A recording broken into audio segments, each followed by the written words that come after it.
Hey everybody, BrandoMcWilli here again. What I have on the table before me is the old versus the new. Old versus the new.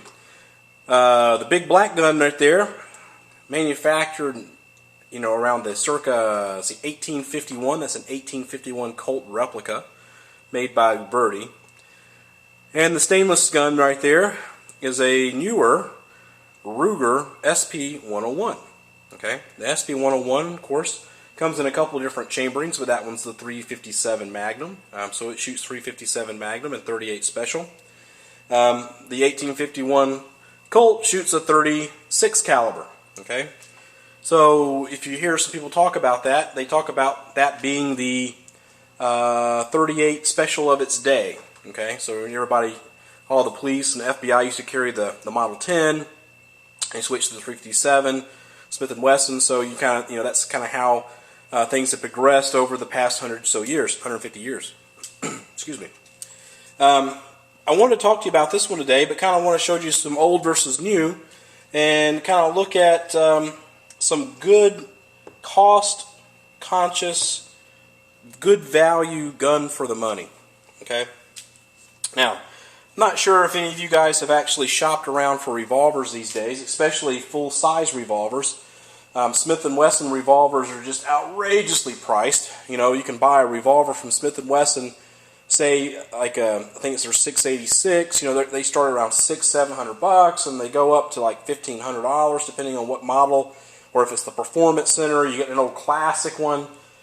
Even the original Model 10s, Model 19s, Model 15s, all those guns are starting to go up in value. Even the ones made in the 70s and 80s and so forth. Okay, you can't buy a traditional Smith & Wesson revolver anymore that's not the classic edition.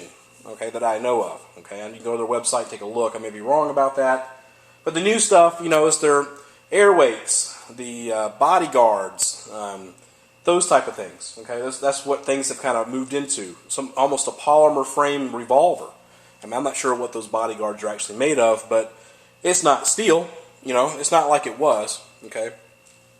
And that brings me to the Ruger. The Ruger SP101, and they also have the GP100, I believe. But the SP101 has always intrigued me because it always came in a little short 3-inch, 3.5-inch. 2-inch model, those type of things. There was a couple of different variations in the barrel length back. It's just a few years ago. I think you can get it in 327 Federal, you can get it in 38 Special, 357 Magnum. Well, they came out with a 4-inch barrel, and I think this is actually considered 4 1/4 or something like that inch barrel, and they modernized it a little bit. Well, the cool thing about it is that it does have a rear sight, and the front sight is actually a little fiber optic post front sight. And I'll pull this up a little bit so you can see a little bit better. Now I'm going to safety check this weapon. This weapon is loaded, so I have been carrying it with the 357 Magnums in there, and I'll show you that the cylinder's empty. So the frame is a lot smaller than a large framed gun. The shot capacity is only 5 rounds. Okay, kind of like a J frame, but it gives you a full feature, fully capable knockdown, drag out 357 Magnum load in a small enough frame that you could carry on a day-to-day basis. It's not too heavy, okay? It's not too big, and it's reasonably priced. And I think that's one of my number one points, is it is reasonably priced. And you could probably pick this gun up, in the $500 range, I would imagine. I have to look and see what these actually cost. Excuse me. But, they're pretty much the same as your typical Springfield XD, your Glock, Smith & Wesson M&P, in that same ballpark. It's not a $700, $800 gun. And I've seen these go on the used market with the shorter barrel lengths, for $400, $450, just depending on where you go and what website you're at trading or whatnot. To compare and contrast, here's the SP101 and a Glock 19. Okay, not too terribly different. Okay, in size. And no one ever does a comparison video between revolvers and semi-autos, but even if you look at the cylinder and how thick that is compared to the width of the Glock, it's not horrible. The part that counts is a lot thinner because it's a revolver. Okay, so looking at those two together. The fit and finish on the SP101 is incredible. I like the way that the new grip is. It has a wood inlay with a rubber grip. Okay, so you get a little bit of the old with a little bit of the new. All right, so it's not just a rubber. I think the new rubber ones that you see on all the gun shops are kind of ugly, personally. But it does have a crisp and clear trigger pull, both in double action and also in single action. It does have Ruger's transfer safety bar. Okay, I don't know if you can see that. That's on their Blackhawks, their Ruger Vaqueros. Okay, and you know it has adjustable front sight or rear sights. Okay, and that fiber optic front, which basically creates a very nice sight radius and easy to shoot. So would I recommend it? Yeah, I think so. You know, if you're looking for a revolver and you like wheel guns and you like this era.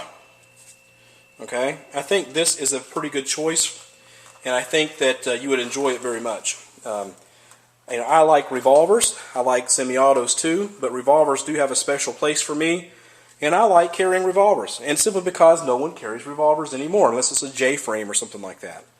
Okay, no one carries this kind of stuff. It's too heavy. You know, it's all this kind of crap that people kind of make up, and it's really not true. I mean, it's not too heavy.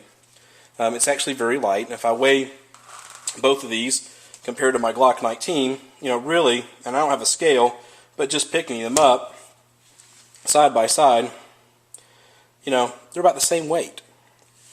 Now granted, this is unloaded. This one is, okay, and it has a full 15 round magazine. Now I'm only adding 5 of these bullets here to this one, so for the weight, you know, they're about the same. Do I need 15 rounds? Maybe. I actually know somebody who's gotten in an altercation that had to actually fire in self-defense, killed a gentleman, and he used 3 rounds, okay? And there were 3 rounds, boom, boom, boom, out of a Glock 26, okay? Didn't use the whole 12-round capacity or 10-round capacity of the Glock 26. All he needed was 3. You know, I think 5 rounds would be sufficient for your day-to-day carry purposes.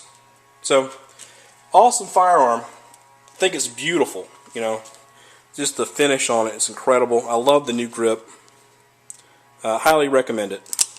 Go out and get one. This is BrandoMcWilli. If you have any questions or comments, please feel free. I'll talk to you later.